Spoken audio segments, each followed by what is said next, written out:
All right, in the previous video talking about Tokyo Monster 2-point perspective, I drawn this out for you, no color, okay, just pencil work.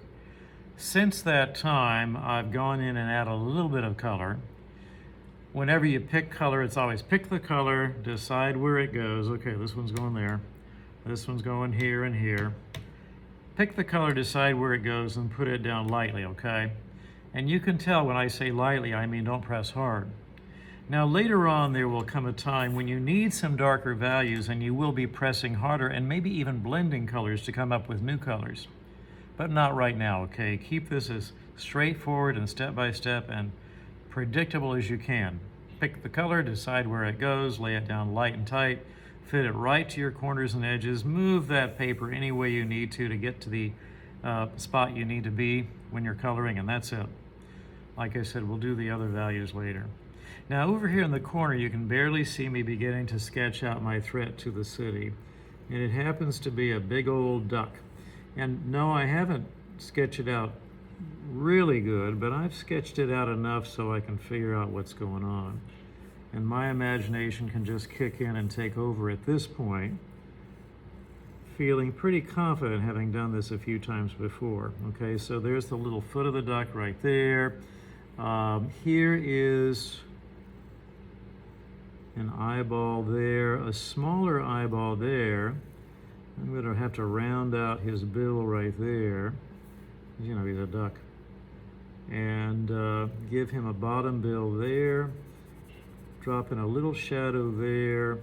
I don't know if ducks have little feathers on their head, but he's got a little feather on his head. Bring that around. There's a little wing coming up there. You know, I think that might be all I see of the duck because so much of him is behind this other building here. Now, I'm going to have him shooting some kind of lightning bolt or something here at this helicopter. And there's the, what do you call it, canopy on the helicopter. There's the tail section, tail rotor. Here's just a blur of lines showing the speed of these propellers up top and the skids down here. And I think I want this about ready to explode. So I'm going to create some radiating lines coming away from there, showing that the energy level is such that it's just about ready to pop, okay? So that's kind of sketched in. If you have lines that you need to go back and erase right now before you add any color, get rid of those excess lines right now, okay? Before it's too late. And I think I'm ready to go ahead and talk a little bit more about the color of the buildings. Now, if you have a light source in the picture, and I'm going to go ahead and say my light source is over here, I don't need to put it in the picture. That could be my sun there, just beyond the duck. That could be my sun, and that means being on the left side of this building, the left side of this building, the left side of this building, the left side of this building, will all be light because those are the surfaces facing the sun. There is no left side on this building. The left side is hidden behind this orange building here, so I don't need to worry about that building. If a side is meant to be light, well, we're going to leave it alone, okay? We need that lightness. It could be that you want to go back and lightly pass over your areas to smooth them out and make it look like you know how to handle your pencil a little better. But I don't think you need to do any more than that, okay? So I'm just going back and smoothing that over, maybe smoothing this over if I think I need it, but really nothing more. Keep it light for right now. You can change it later if you want to, but keep it fairly light. Let me get this orange over here to smooth this out since it's looking a little rough. If you notice your marks going in one way in particular, then your job is to very lightly and very evenly go back across the same set of marks in a different direction, and that will help to smooth that area out, make it look like you know how to control your surfaces a little better, okay? So those are kind of fixed and ready to go. Now, if the left side is bright, then the right side needs to be darker. And you can accomplish that with the same pencil. Let me show you a little trick. I'm going to come in here with my straight edge and drop in a very dark orange value. Now it's dark, but that doesn't mean it isn't bright. It's still a bright orange. And pulling off of that line, I'm going to fade out. And that will provide me some necessary contrast between light and dark that I need. Not exactly a shadowy surface, but that's okay. I might drop a little shadow right on the inside of that doorway too, because that's going in to a shadowy area as well. I'm just going to fade that out. And I'm going to go up here. I don't want to lose track of that.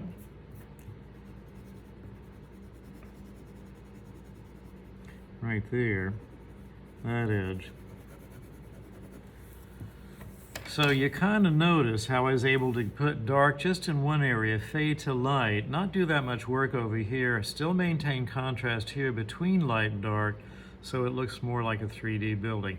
If back here you think this lightness next to the lightness of the background is too much and too easy to miss out on what's going on back here, you can create a little contrast, not as much right here, and that way that corner pops a little darker here than it is here, and definitely darker here than it is here, okay?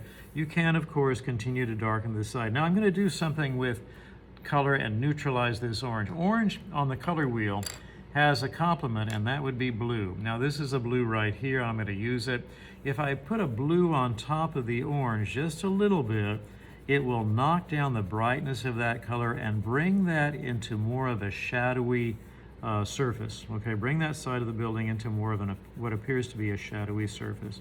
So I'm just going to use a little neutral color right there, very lightly scrubbing it over the orange.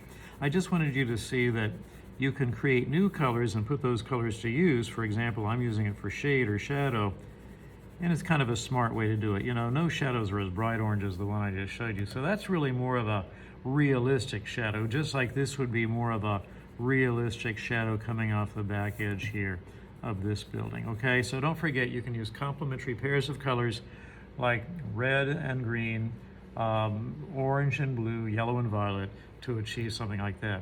Now over here, remember, left side is bright, right side is dark. It could be, I'll just go in here, darken this, maybe not even as much as I did the orange building. Come up along that edge, darken right there. Come along that edge. Notice I'm leaving the sidewalk pretty light. Come into this corner, anchor some color right there, so that corner is well defined. And again, another case where if I wanted to use blue's complement, in that case would be orange, I can neutralize yet again with a combination of orange and blue, getting that more realistic shadowed effect. If these lines for the windows are kind of getting lost, you can go back and very lightly and carefully reinforce them a little bit so that detail doesn't get scrubbed away, okay? Leave this light side alone. Now here on this red building, you see it's just this right side of the building, this small little sliver going back into the alley that needs to be darkened. So I'm gonna go in here with a little bit of red. Now red's complement happens to be green, so if I wanted to come in here with a little green, notice how I'm going darker at the bottom of the alleyway, lighter at the top when it gets closer to the sky, okay?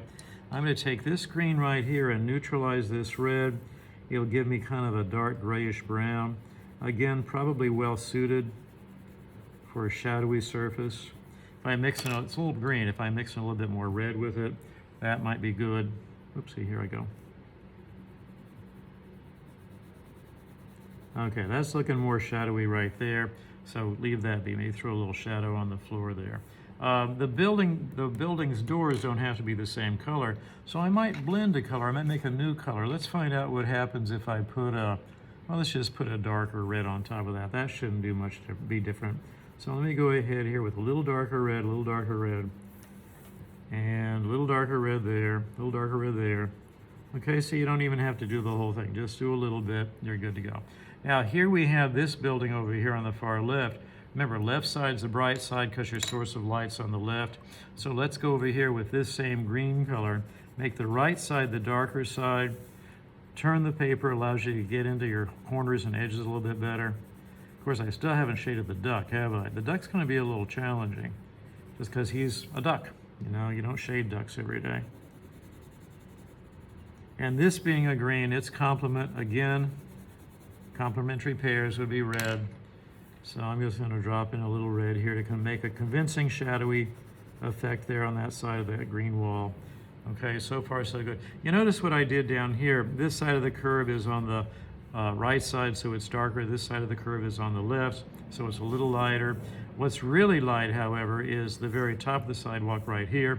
So if you have three values like we did for Starburst Candy, light, medium, and dark, we kind of treat this surface of the sidewalk same way.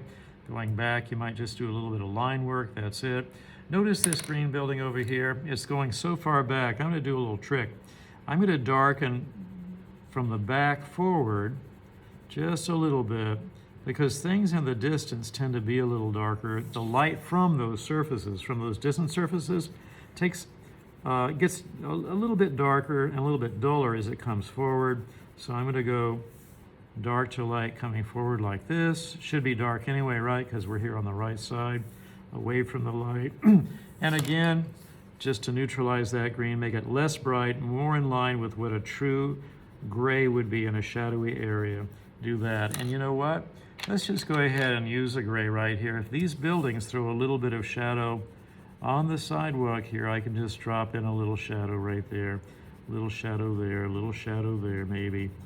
Okay, you don't have to do it, but I'm just doing it for effect. Okay, a little light coming through there in that empty spot there.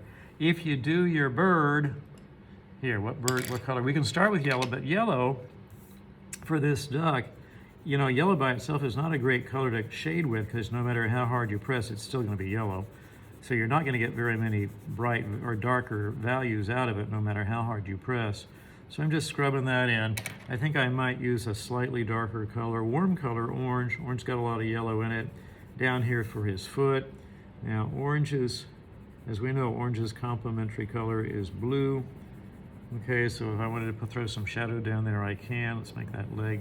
I can throw a little orange there for shadow under the wing, shadow under the wing, shadow under the bill. Let's do a little shadow on, or let's do a little color on the bill.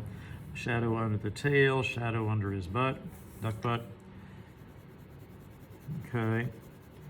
And yellow and violet are actually here. This is kind of violet, this is kind of purple. Yellow and violet do a good job as complementary pairs for shading. So here comes that violet color, that sort of purplish color for shade going there, shade there.